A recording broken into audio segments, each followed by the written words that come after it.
มสาระความรู้ก่อนใครได้ที่ RSU Wisdom TV ทางระบบทีวีดาวเทียมหรือผ่านแอปพลิเคชัน RSU Wisdom TV ดาวน์โหลดแอปพลิเคชันได้ที่ Google Play และ App Store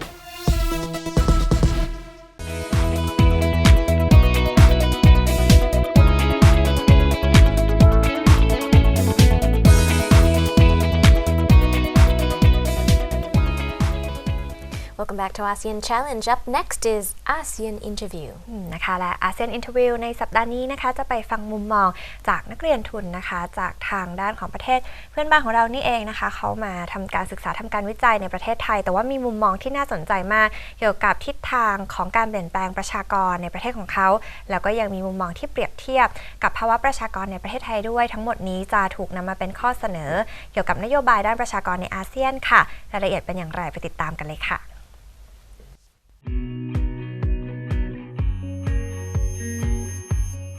Population research are very important to all of fields in society life. It concerns with how well people find, how people do or what will be changed if the characteristic of population change and so on.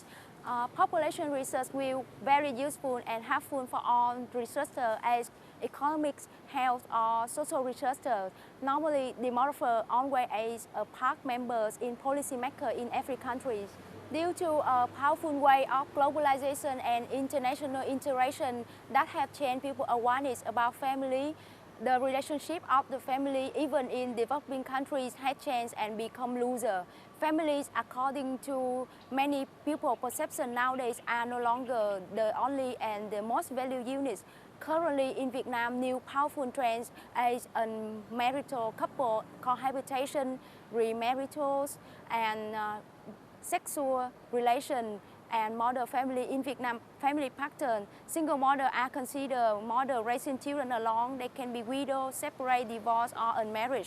Family structure of single mother has also transferred substantially, that shifting from single mother who live with other adults and change to live with only children.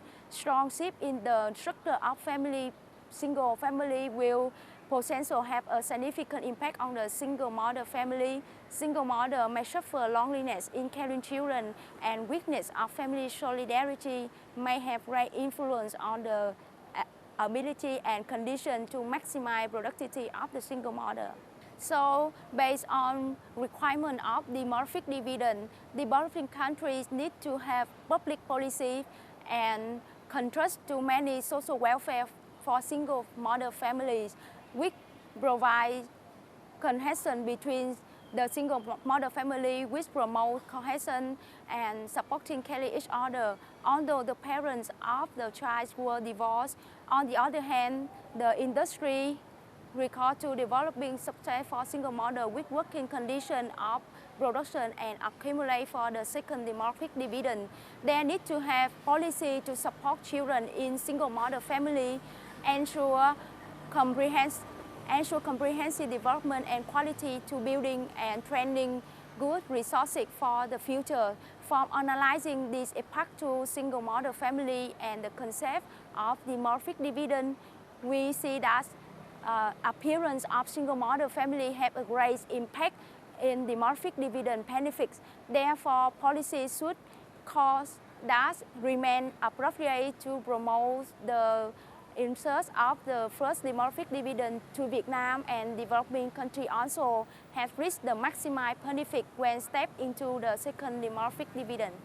It seems as that there was a limit policy or support to single mother families in developing countries because of the news of these phenomena and implication of study that's concerned about the advantage of single mother family. So for my literature review of single mother family, most developing countries do not have a shift in policy support to cope with the trends of single motherhood that appear in the societies and the advantage associated with the trends. So I think Vietnam and Thailand have the same, that there is no specific public and support to single mother family. My research topic is single motherhood in Vietnam and the disadvantage in the living conditions and what are the differences in policy in developing countries according to demographer, the flow of single motherhood and its disadvantage will appear as one of the phenomenon which corresponding to the charts of demographic transition.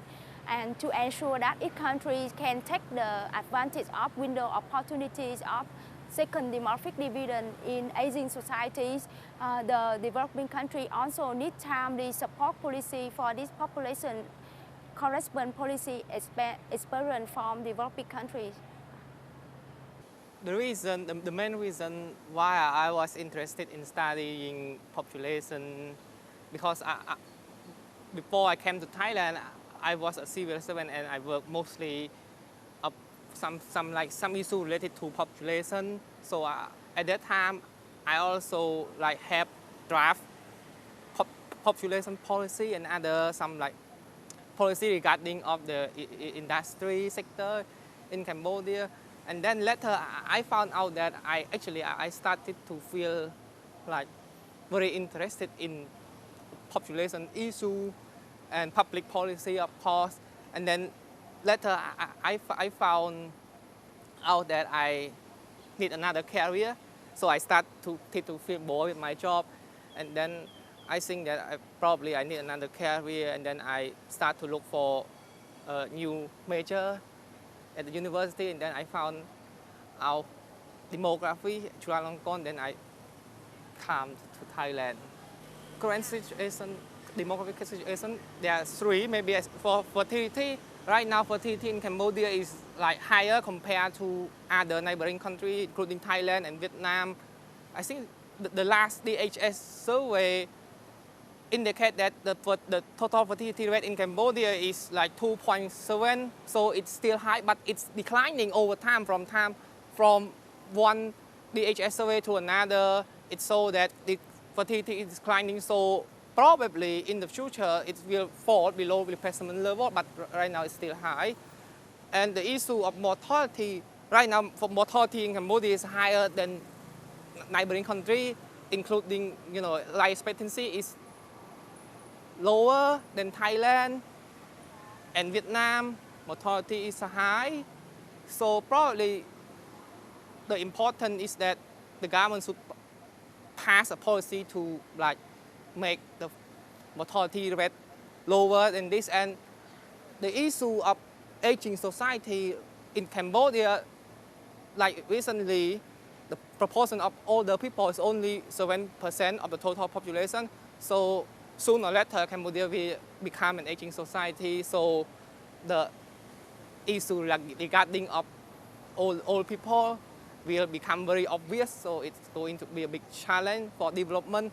And of course, talking about migration, it's the migration issue will impact on what we call skip generation. So a lot of older people will not have anyone to take care of them because their children or their family member will move out to Phnom Penh or to Thailand to work, and then it's going to be a problem for them because they have no one to take care. And then in case although they get remittances, but what happens if they get sick at night and then no one to take them to the hospital, because hospital in Cambodia usually is far from their house, so it's going to be a big demographic issue. I mean, all of them are still an issue.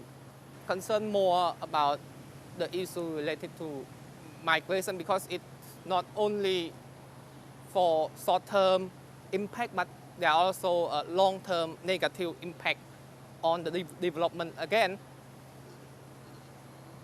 in demography, we call it demographic dividend. So it's for long term, we need a human capital in terms of productivity to boost the development, economic development. So if we import labor out, we have no human capital to have our economy instead.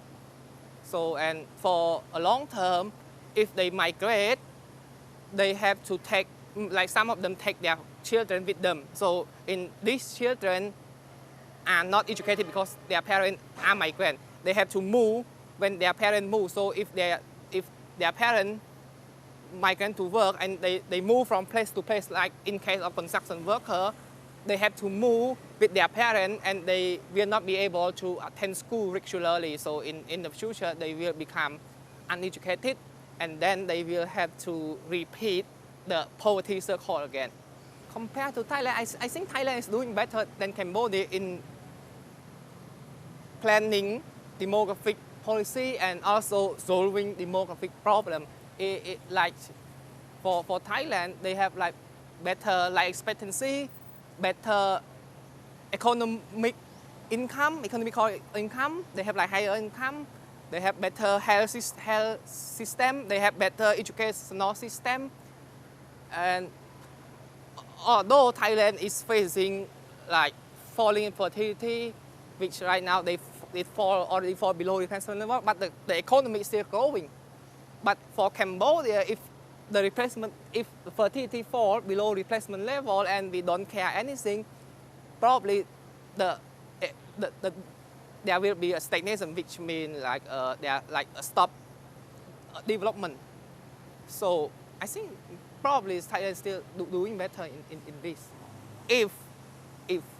If I ever had a chance to work with the policymaker, maybe in Thailand or in Cambodia, then I would probably conduct a research that related to human capital and how to capture demographic dividend instead, and both dividend, including first demographic dividend and second demographic dividend. And it's mainly about human capital, of course, and human capital in terms of productivity, of course, because it's, to develop a country, we need human capital, of course, because even if we look back to Japan and Korea, the reason why they develop very fast, like in Japan, they recover very fast from World War II, because their human capital is good and they know how to maximize the demographic dividend, like they know how to boost their economy using just their like leftover people, like people that actually like left from the war, that they are still alive from the war, so they use these people just to boost their economy very, very quickly. So I think it's very important for human capital cost.